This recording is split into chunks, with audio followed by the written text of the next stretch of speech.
Welcome to the Dripping in Black podcast, where we celebrate Black excellence throughout the Black diaspora. Here's your host, David V. Lewis. What's up, good people all across the world? This is the Dripping in Black podcast. I am your host, David V. Lewis. And per usual, we have another fantastic guest, a guest who represents Black excellence. Today's guest is Mark Miller. Mark, say hello to the world. How everybody doing in the world? Appreciate you, Dave, for having me, man. I appreciate this opportunity. Oh yeah, the pleasure is all ours. So let's begin by just introducing the world to who Mark Miller is. When I say, who are you, Mark Miller, what would you say? Man, first thing first, I'm a father, two beautiful kids, and a husband. Without them, I wouldn't be me. Also, I'm an educator.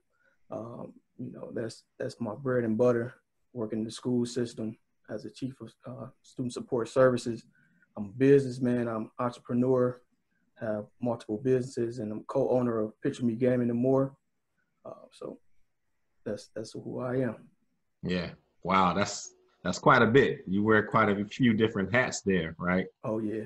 All very important roles. One of the reasons we have you on, I think we just can't get enough of showing Black men that are holding down these different roles as we destroy the narrative of what they have how they portray us as Black men. All right, so let's get into it a little bit. So you said your bread and butter is in education. Talk a little bit about where you are in education and how did you start in education? So, man, it's a great journey, man. So right now, I'm the chief of student support services in Benton Harbor Area School District. Where I started in Harper Woods. I really started at Vista Maria in a girls treatment facility. And I started a after school program, Journey to Success, where we took this program to Harper Woods. And, I just flourished from there. I started as a substitute teacher, after school activities coordinator. I was a football coach, dean of students, and we just took it from there. And, that's what landed me, job to Wayne Westland. I was a director of student support services there for 2 years. And then recently, this past May, I was brought out to Benton Harbor as the chief of student support services. Yeah. Wow. So that's quite a career for a young man. Yeah, move fast, man. Moving fast. So give me a timeline, man. So you started off at this treatment facility.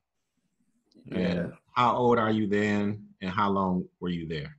So it was a little over 10 years ago. I started off, 2010 as a direct care worker, youth counselor, became a team leader of the facility, and then I became the after school activities coordinator.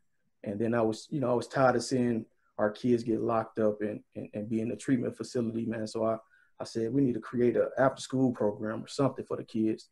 And that after school program led me to, branching out from that, from that school to Harper Woods, because they seen the need there.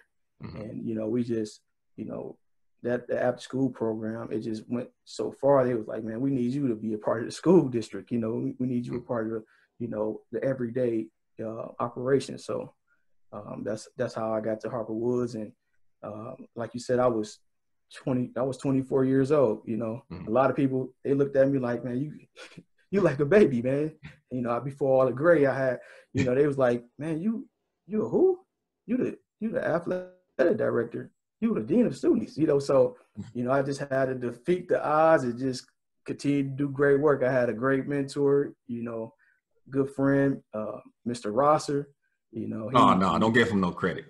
Hey, man, that guy, he pushed me every day. You know how Rosser is, man. And I just continued to go back to school. I went back to get my second master's degree and got my certifications. The school, they really, I talk a lot about Harper Woods because they really, invested in me. They Yeah. sent me back to school to get my certification and, to go back and get those degrees. And, I really give a lot of respect to that, administration, because, as a, guy that's in his 20s, early 20s, to get those roles, that was unheard of. A lot of people looked at me like, man, you my son age. And I'm like, well, I'm here now, so, I moved up really fast because I had a lot of support, and a lot of people really, they saw something in me. So I just took advantage of every opportunity that I had. If they asked me to do, after school security, I was there, chaperone the field trips. I was there, whatever they need me to do, because I wanted to learn from everybody. Superintendent, I used to watch his his movements every day, central office. So, I said one day,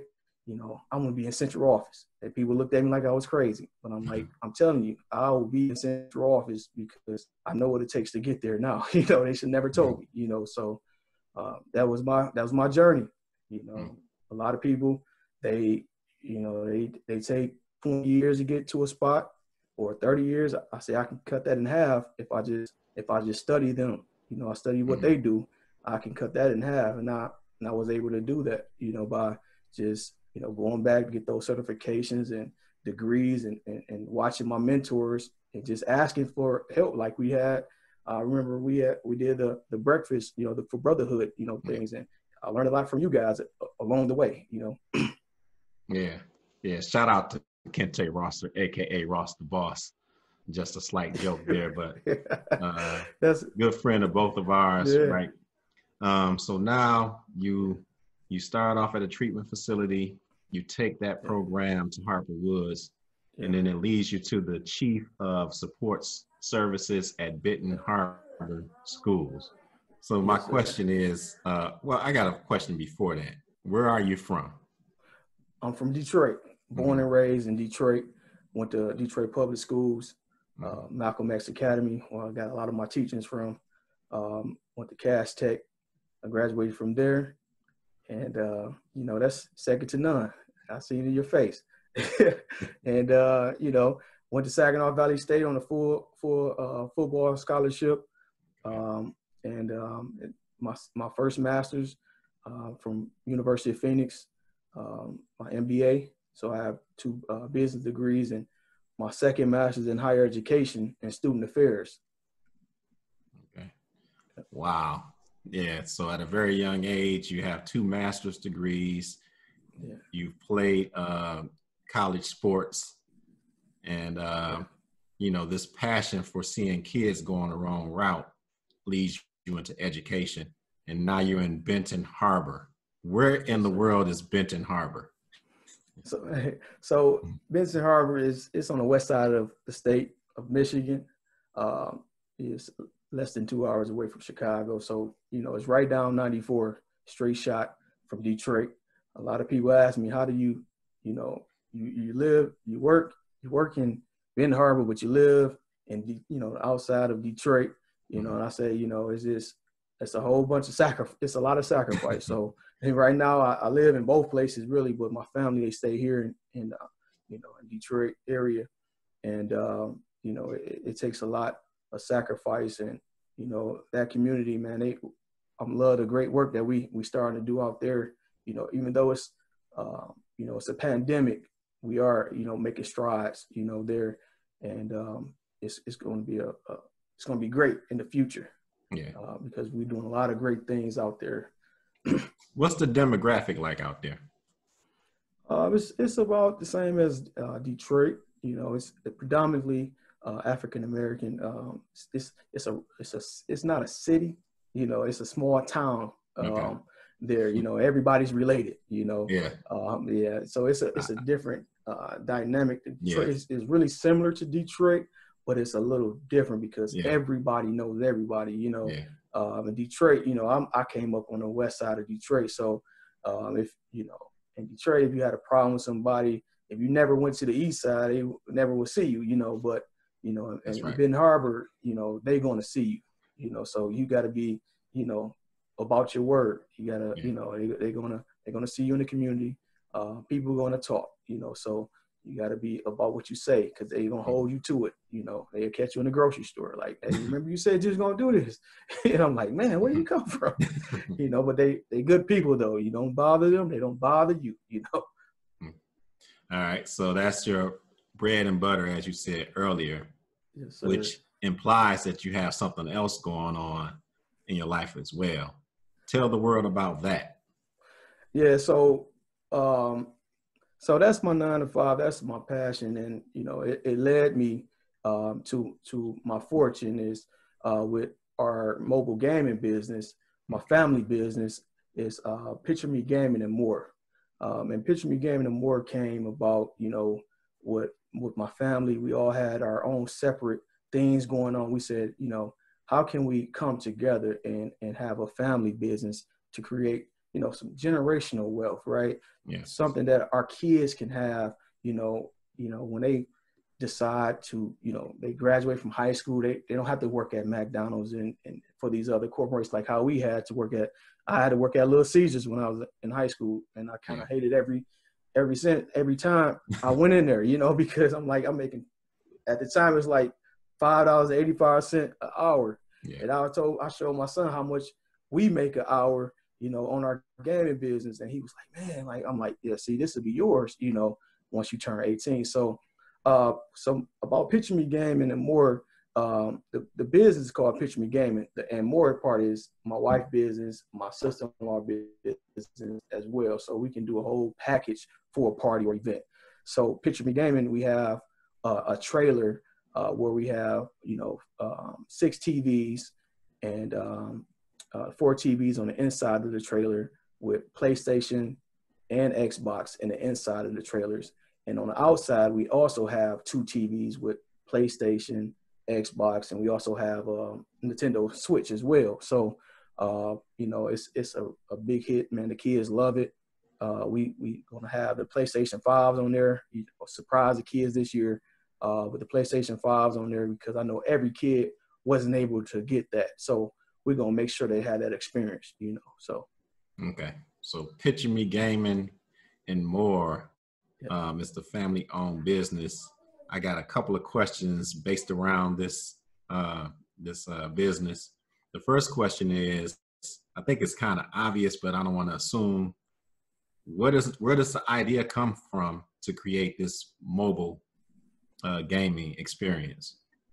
Yeah. So I think for 1 year, my son had a party I think he was in kindergarten, and my wife was like, man, we should order him a game truck.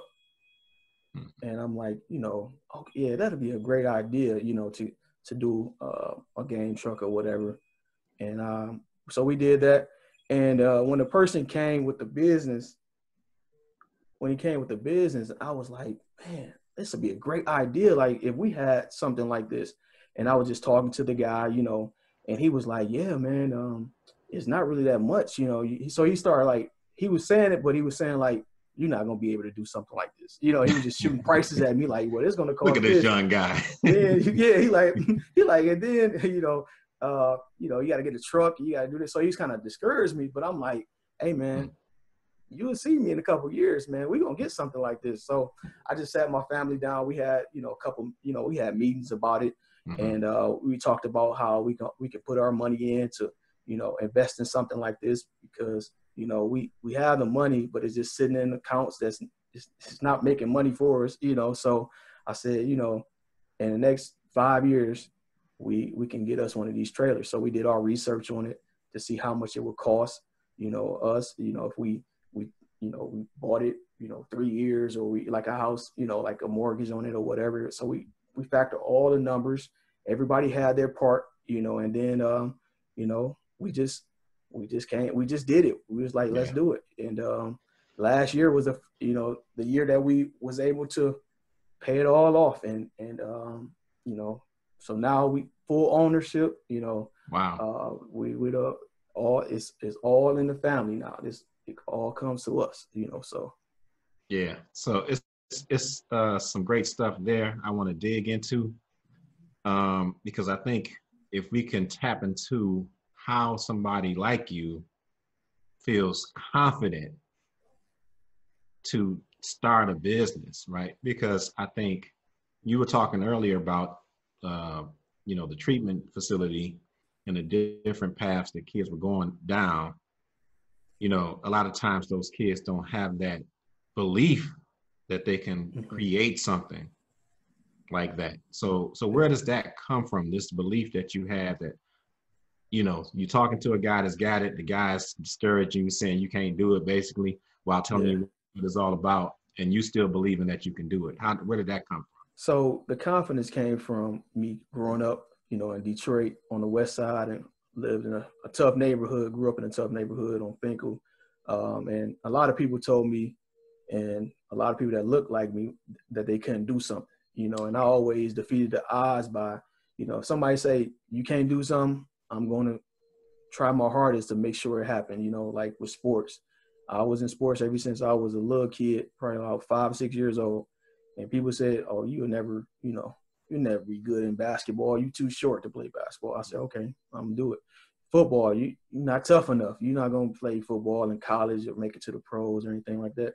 And that just fueled me like my whole life. I live for stuff like that. So whenever somebody tell me I can't do something, I'm going to work extra hard. I got to accomplish my goals. And I tell my students, all the time, never let nobody tell you what you can't do. It's about what you can do. What you can do inside. So don't ever let anybody tell you what you can't do. And my family always told me, man, I can be the best. A lot of my football coaches, oh, you're going to be the mayor of Detroit one day. It just always stuck with me. And when I went to college, they said I wouldn't be a starter and stuff like that. So it just, all my life, it was always, I was the underdog, So going into my professional career, people, oh man, you got the earrings in your ear, he's not professional enough, you got the braids, you got to cut your hair, it was always something, whenever I accomplished something, it wasn't never good enough, for people. So I said, okay, I'm doing my own way, I'm gonna take it because I'm going to get all my degrees first. They can't never take that from me. They took football from me. I was an athlete. I got injured, and, my career was short. I played arena football for 1 year, and after that, I had to go back to school. So I said, okay, it's the way. Go back to school, get your master's degree, continue to get that paperwork, and then, your job, your 9 to 5 will be could funnel you to your fortune. So that's the same thing I tell the kids. In my neighborhood I come from, you can do it too. Because I'm from the same place. A lot of kids that don't have a father in their life, I tell them about my story. My father was incarcerated when I was a kid. Wow. So you just got to be persistent. Never let nobody tell you what you can't do, and defeat the odds. Never be a statistic, because that's what they want you to be. Be different. So when you see the crowd going this way, you go the other way. So that's what I preach all the time. Yeah. So your 9 to 5 funneled your fortune. Yes, sir. Yeah. All right. So I think the words matter, but now kids being able to see you actually living it out is going to matter as well. So just so happy to have you on. It's a lot, always when I get guests on, they start telling their story, and there's so much that I want to ask them, but we do have to condense this to a relative short period of time. So I won't go too deep, but let's talk about, so you have a Black business, right? It's kind of a big deal, right? Having your own business as a Black man. Talk about that feeling. So it's a great feeling, man. As you're an educator, it feels great to see, other Black men do great. Our students, they go on and do great things in their life. And I just like to be inspiration to people that look like us, young men, show them it's a different route. They don't have to be in the streets to do great things and to make money, a lot of money. I just went to school. I did everything the right way. Went to college, got those degrees, and I just saved my money, invested my money in the right things. Didn't blow my money. I invested in great things, and it just now I'm seeing the fruits of my labor, right? So it's just you plant those seeds, and now it's harvest season. And I told my students a long time ago, like, you know, when I was working in Harper Woods, and I said, man, you got to save your money, invest in the right things, you know. And then now a lot of people see the business, they're like, man, you said that, man, you said you're going to do that, man, like 5 years ago. I'm like, yeah, because what you do now is going to affect you 5 years from now. Like a lot of people don't know that. Like, I'm thinking 5 years from now, right now, you know, on my next moves, you know. So a lot of people, they see the end result, and everybody want to be a part of it when they see what you're doing now. They don't want to be a part of it when you're studying and you trying to figure out how you're going to, you know, fund this project, or, you know, where you're going to get your people to help you, you know, with your next business or anything like that. Nobody want to be a part of that grind, you know. So it's a lot of sacrifice. That's a good conversation to have, because, you know, people do see the end result, and anything that's worth having that has an end result has a lot of work that went into it, right? Yes, sir. And so I'm curious, without going into too much detail, so you have the idea, right? Yeah. What are some steps that you can tell us from the idea that you took to bring it to fruition? You know, some specific steps. So if somebody's watching, how does he create this mobile business? What things did he do to go from this idea of wanting it to actually doing it? Right. So, you know, my business background, man, I'll let you in. I usually charge people for this, but but no. So what I did, I even gave one of my students my business plan before, man. I love to give my information to people, man, especially if they're gonna use it, right? So what I do before I make any decision, man, I think about it, I pray about it, then I always go to my wife and tell her, like, what you think about this? You know, my strengths, the weaknesses, the opportunities, and the threats of anything that I do, you know, and I'll write it down, right? I'll write down my goals for myself, right? Before I do anything, any of my money or investments, and I do research. You have to read. You can't just jump into anything because it looks good right now. So you gotta write it all down, and you gotta make a plan of action, right? So that's what I do. I write everything down. Right now we have iPhones, so I put it in my notes, and I just go back and I assess every month where I'm at, you know, where I'm at in my goals, where I'm at in my plan for my next, you know, investment, or, you know, with real estate or whatever. You just got to make sure that you have a plan. You can't just jump into something because your homeboy or your family member or your colleague say, oh, this is a great idea. Let's invest in, you know, whatever. No, you have to do your own research, because that's how you get scammed. That's how, you know, you lose a lot of money. And I just, you know, I do a lot of personal development, just how we do with our job and professional development. I do a lot of personal development, listening to mentors, listening to Jim Rohn, you know, about how he created his fortune. I listen to that on my way to work. You know, a lot of people, they listen to rap music all day and putting all that negativity in their brain. I listen to those people that been successful. I listen to older guys that's been successful, and I just go back and I just write it down.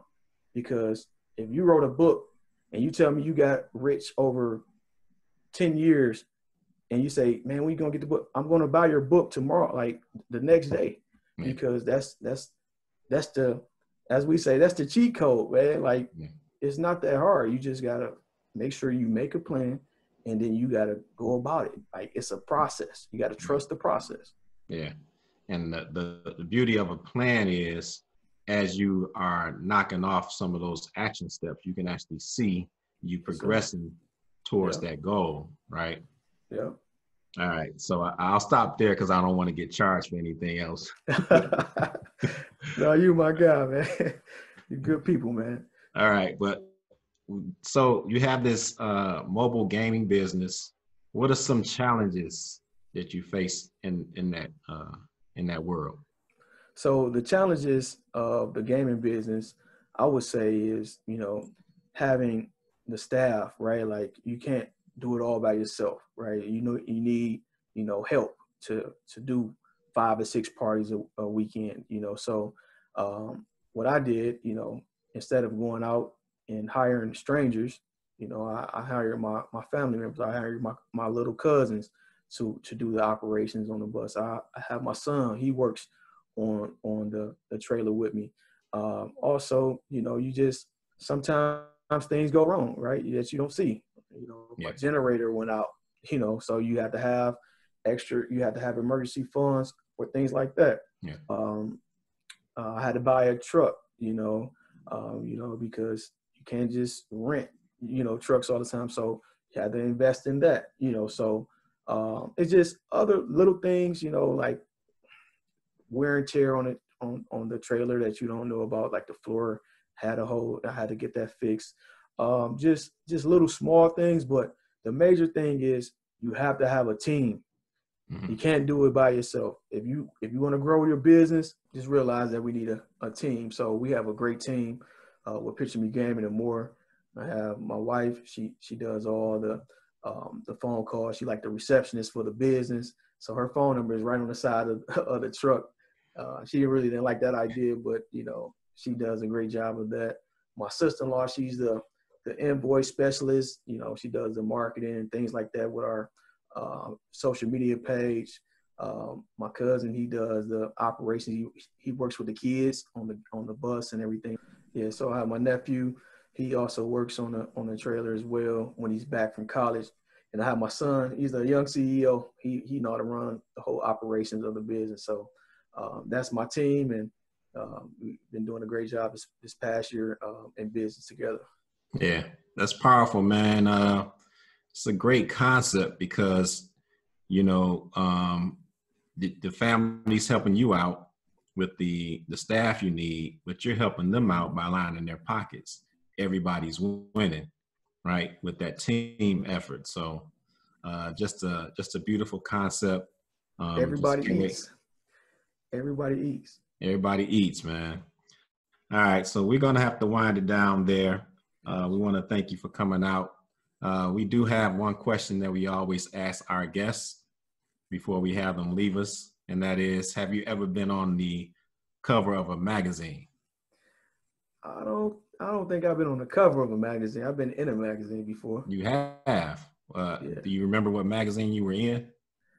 It was like a clothing company or something like that. I used to do a little modeling and stuff like that when I was younger. Oh, you didn't mention really that. Nothing really major, man. That was all volunteer. Okay. Well, as a guest on the Dripping in Black podcast, you make it on the cover of the Dripping in Black magazine for that particular episode. So, oh man, I appreciate it. There's your cover, sir. Oh, that's nice. That's sweet, man. Yeah. Appreciate that. We use that as a parting gift. You will get that in the mail at some point, just for coming out and sharing your story with us. So. Yeah, I appreciate you guys having me, man. Thank you, Dave. Appreciate it. Yep. So we want to give you a chance to give a shout out to all your social media where people can reach out to you. How can they get in touch with you for the mobile gaming experience? Yeah, so we have Snapchat, not Snapchat.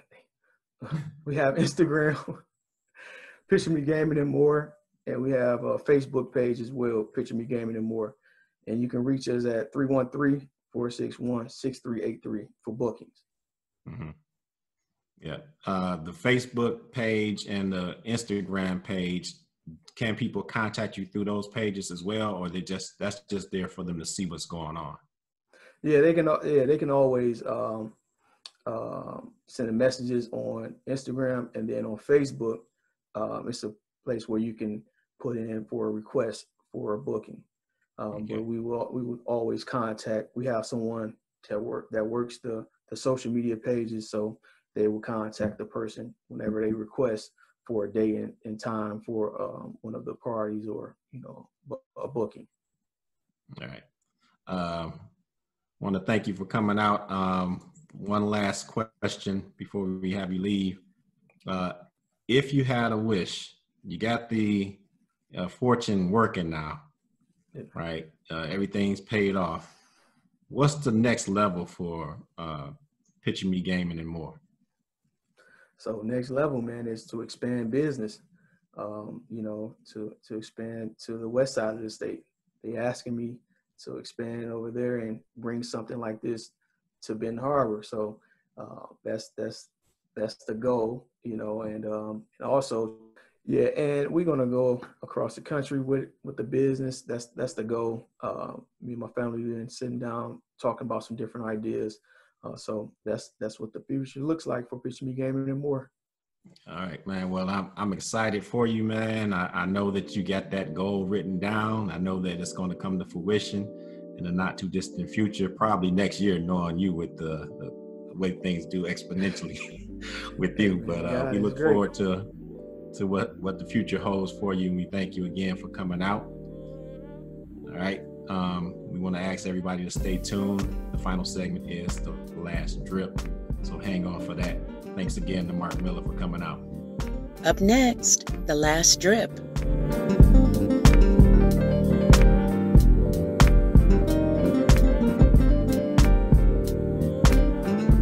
A Drippin' in Black thanks to Mark Miller for joining us and sharing his dynamic and inspiring story.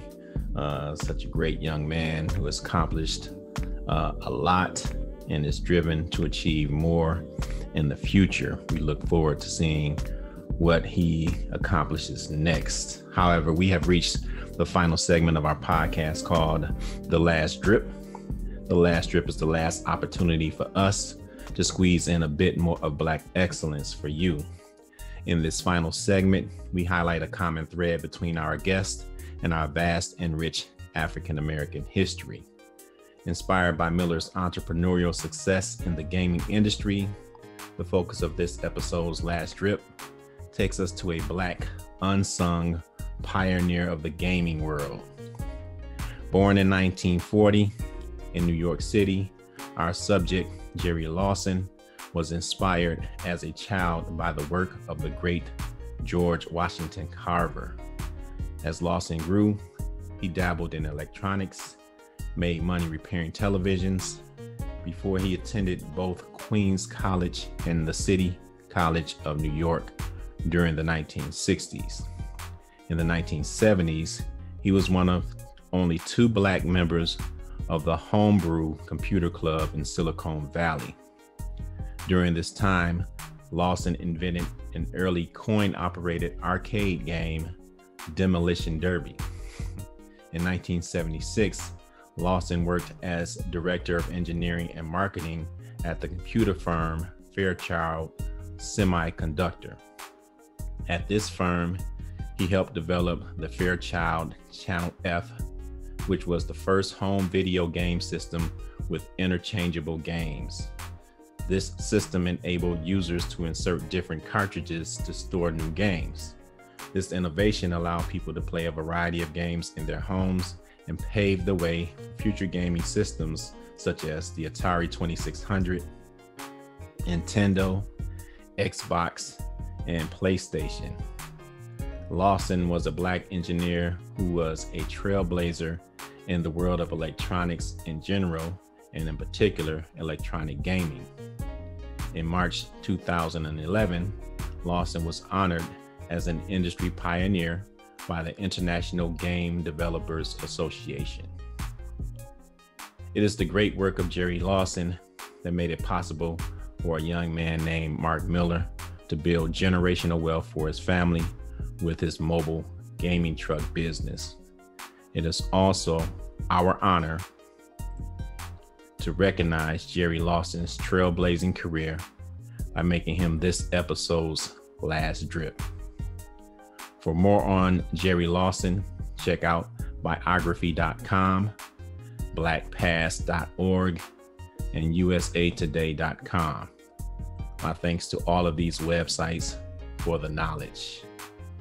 Stories like Jerry Lawson's serve as a reminder to all of us who are in the business of achieving Black excellence to be ever mindful to pay homage to our great African-American matriarchs and patriarchs upon whose shoulders we stand.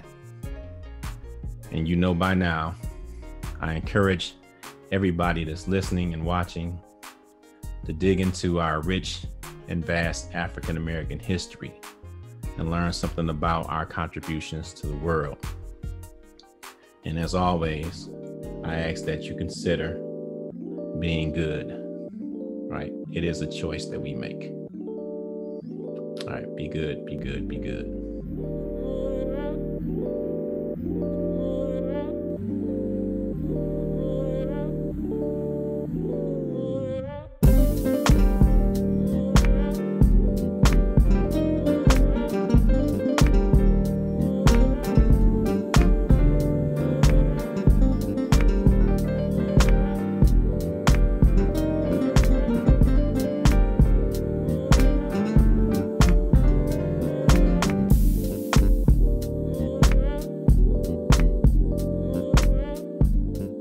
Just experienced a Dripping in Black production.